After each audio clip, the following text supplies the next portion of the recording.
So we're now going to take a look at solving quadratic equations. Okay, so we're going to be solving equations that have powers of 2. Sometimes we need to find the solutions of a quadratic equation, and these are places on the graph where the equation equals to 0. Okay, now in order to do that, we have to make sure that we are aware of the zero product property. Okay. If the product of 2 or more numbers is 0, then one of the numbers must have been 0. Let me just show you something here. I'm going to take a number, okay, under my finger, times another number under my finger, okay, and I'm going to tell you the answer is 0. Maybe I'll use 2 fingers, okay? So what's under my finger here? Something times something equals 0. Are the numbers 2 and 5? No, it can't be 2 and 5. Are the numbers 1 and 6? Can't be 1 and 6. Guess what the numbers are? 3 times 0. So I bet you knew one of them had to be a 0. But maybe this one was the 0. Maybe they're both 0. Okay, so when you use the zero product property, that's what that says. If you have something times something equals 0, then I know that either the x equals 0 or the y equals 0. One of them has to equal 0. Okay, if I have something like this right here, this little x, he is a factor. So when you have two things that are being multiplied, either the first thing is a 0, or you take the second set of parentheses and you say that one is a 0. Okay? Now I can solve this by actually solving that equation right there. I would have to subtract 2 from the left, 2 from the right.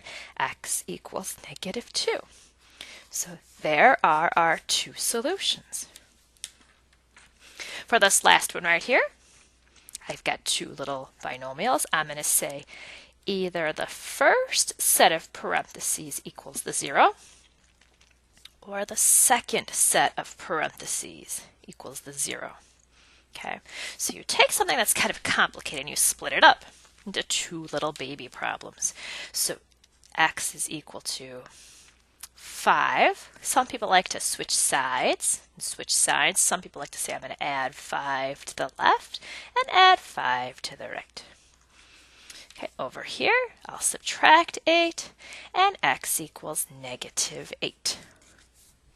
Okay, so to solve an equation by factoring, the first thing we have to do, number 1, make sure that the equation is equal to 0, which it already is. Everything's on one side. If it's not, get it over there. Step 2, factor the equation. That's equal to 0. Okay, so what I'm going to have to do here is get two sets of parentheses equal to 0. Number 3, split into two little mini equations. And then step 4, solve for the two solutions. Solve for the two solutions. So here's the steps. Okay. The reason that I know there are two solutions is because of this little exponent right there. A power of 2 means two solutions. Okay, I'm noticing here that I have to factor this. So let's review our factoring skills. Okay. A lot of people decided that they liked the box method, so I'll show that method. The first term is x squared. The last term is -5. The multiply number comes from the first number and the last number, which is -5. And the add number is 4. I got to think of two numbers that multiply to 5. The only way to make a 5 is 1 times 5, but I have to make one of them negative. To add to a 4, I think the 1 needs to be negative. So I'm going to put -1x in the x boxes and 5x in the boxes. And then what I'll do is I'll do the GCF this way. They both have a -1. Chain reaction, this must be a 5. an x, and an x. I got them. One of the sets of parentheses is x plus 5. The other one is x minus 1. Okay, so you still have to have your factoring skills from last chapter. I have the equation equal to 0. Check. I factored it into two little baby linear binomials. Check. Split it into two little mini equations. So either x plus 5 equals 0 or x minus 1 equals 0. Okay, now solve for the two solutions. Minus 5 from both sides. That's the first one. And add a 1 to both sides. There's the second solution. Those are the two solutions to this quadratic equation. Okay, let's follow the steps over here. Do another practice. Okay, so over here, step 1, everything's on one side. Perfect. Okay, step 2, we have to factor.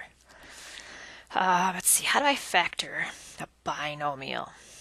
It doesn't have a minus sign. Oh, I know. The first thing you're always supposed to do, okay, remember, we're always supposed to look for a GCF. Is there a greatest common factor that I can take out? I could take out an x. And that would leave me with 2x plus 3 equals to 0. Okay, does this count as being factored? This is the tiniest little factor right here. That's the greatest common factor. You could put parentheses around that little guy. So we do have two factors. Okay, we're going to split it into two little mini equations. So either x equals 0 or 2x plus 3 equals to 0. This one's already solved. Okay, x equals 0 is done. This one needs a couple steps of work. Subtract 3 from each side. 2x equals negative 3. Divide both sides by 2. X equals negative 3 halves. And those are the two solutions to that quadratic equation. Okay, quadratic equations are parabolas. So they're going to have two answers. Okay, why are we doing that? So we can get a little better at doing our graphs. Okay, so we're going to use this equation right here. Let's determine some things, get a good picture, but notice we've added zeros. Okay, and zeros are another way of saying x-intercepts. Okay, does this graph open up or down? I noticed that the leading coefficient is 1, so it's going to be opening up. Okay, this is in standard form. So to find the vertex, I can't simply look for an h and a k. I'm going to have to do some formulas. The a number's 1, the b number's 7, and the c number's 6. Okay, the vertex, that is h comma k. I'm going to have to use that h formula. Who remembers the h formula? It goes negative b over 2a. So we have to do a negative b. I notice that b is a 7, so I'm going to do negative 7. Okay. Divide by 2a, so that's 2 times the number 1. Ooh, this is getting juicy. Negative 7 divided by 2 is negative 3.5. So the vertex is negative 3.5 comma something. Okay, how do we find the something? We're going to plug in this x value. Okay, this x value right here is going to get plugged into the two x places. And I'm going to use my calculator for that.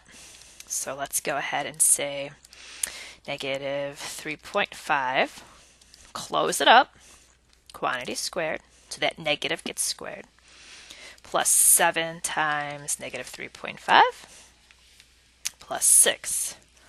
And I got a y value of negative 6.25. Okay, so I don't know if you will write a note right here. Plug in the x value to find the y value. Okay, axis of symmetry. Remember, that's a vux. It's a vertical line. It's a vux, V-U-X. So it's going to be x equals, and it's that x number, negative 3.5. Okay, some of you might be getting a little worried about how this is going to work over here, but we're just going to say 0.5 is the middle of a box. Okay, so we're going to go negative 1, 2, 3. Negative 3.5 is like right there. And then we have to go down negative 6. 1, 2, 3, 4, 5, negative 6.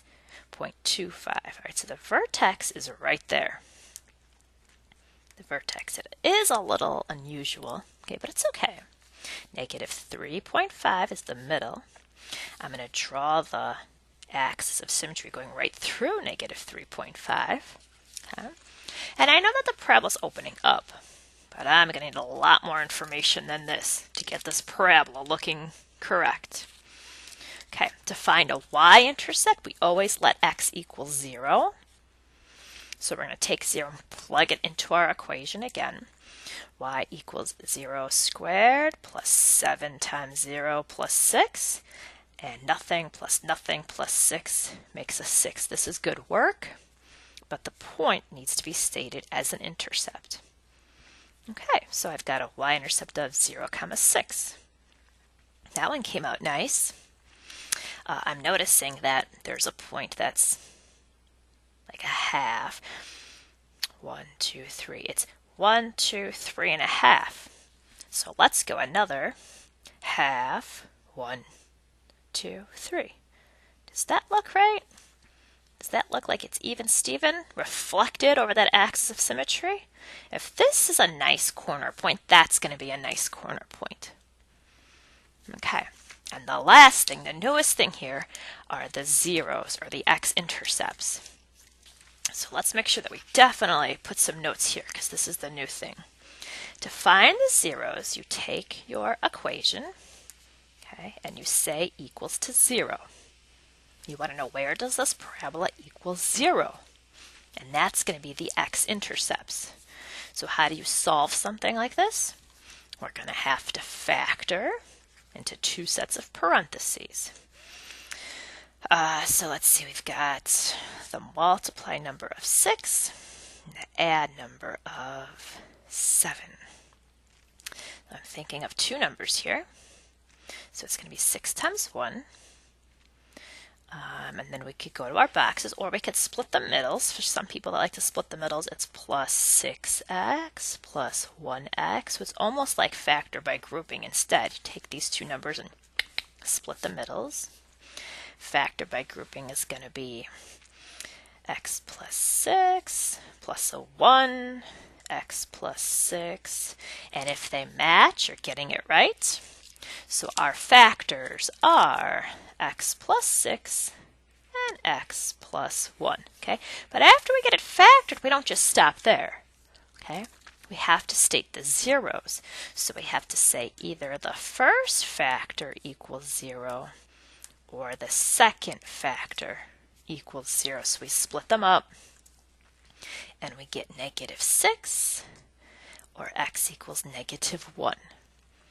Okay, and then these are the x-intercepts, or what some people call the zeros. So let's go ahead and officially write these on the line the right way. We have negative 6, 0 and negative 1, 0. So if we look at our parabola over here, we have to find negative 6, put a point right there, and negative 1, and put a point right there. Okay, so we did kind of use our calculator to find these in the past. You could still check. You're telling me if I type negative 1 into that equation, I'm going to get 0? Yeah. Okay, and it definitely helps us draw our parabola a little more accurately. Curvy, curvy, past the point. Okay, remember, don't go straight up a line. Make sure you keep going wider. Okay. All right, let's take a look at this one. The height of a tennis ball after it's hit is modeled by this function. Okay, since it's a power of 2, I know that the shape is going to be a parabola. I know that the parabola opens down. Okay. Let's see, what else can I find out? How about a y-intercept? 0, comma number. Let's plug 0 into that equation. 0 plus 0 plus 4. So the y-intercept is 4. Okay, so if I take a look at just kind of a generic graph like this, not a very detailed one, just kind of a basic shape. Okay, I know that the y-intercept is 1, 2, 3, 4.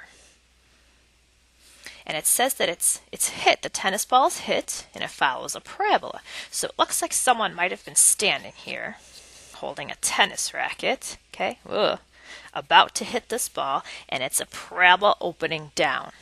A parabola opening down looks like this. So they probably hit the tennis ball into the air, and then it comes back down. Okay, and it says, when does it hit the ground? Okay, here's the ground right here. The ground is the word that they use in a story problem. But in terms of a math equation, what would we call that point? We would call that an x-intercept. Or we would call that a 0. Okay? And how do we find those? That's the lesson of the day here. Okay? You take your equation that you get, and you say equals to 0. And then we're going to factor it, and we're going to solve it. Okay, so the first thing I look for, number 1, is look for a GCF. Is there anything I can take out of this equation? And I notice that it starts with a negative, so I'm going to factor out a negative. 2t squared plus 7t, minus 7t minus 4. So I took the negative out, and that's going to make the factoring a little bit easier. And now I have to get this thing factored. Okay, so I'm going to crawl over here maybe and use some of this space for my work. Some working space.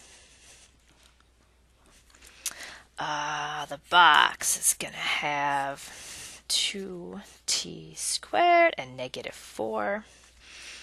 The multiply number would be negative 8. And the add number is negative 7.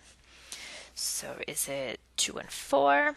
No, that makes a 6. It's probably 1 and 8. But how do you make a negative? One of them needs to be negative. I'll put it on the 8. I'm going to put negative 8t and 1t in the boxes. And let's take out a greatest common factor here. I'm going to take out a negative 4. So that's probably a positive 1. This is going to be a t. To get 2t, this needs to be 2t. And does that check? Perfect. Okay, so the factors are 2t plus 1. And the other factor is t minus 4. Okay. Step 1, GCF. Step 2, factor the trinomial. After you get the trinomial factored, number 3, make too many equations. Make too many equations. Okay, so what I have to do is split these up. I'm going to say either this is an equation or that one's an equation.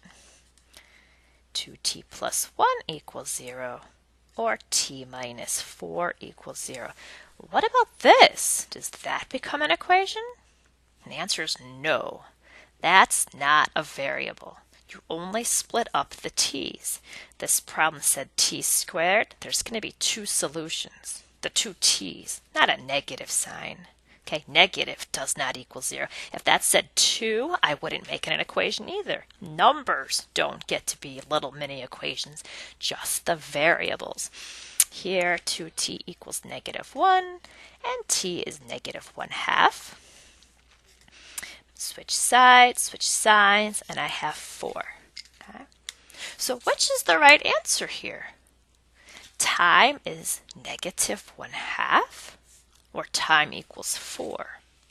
Okay, it says that it's measured in seconds. Oh, you know what this answer is? It's like going back in time and then the parabola would be hitting the ground there. That doesn't make sense.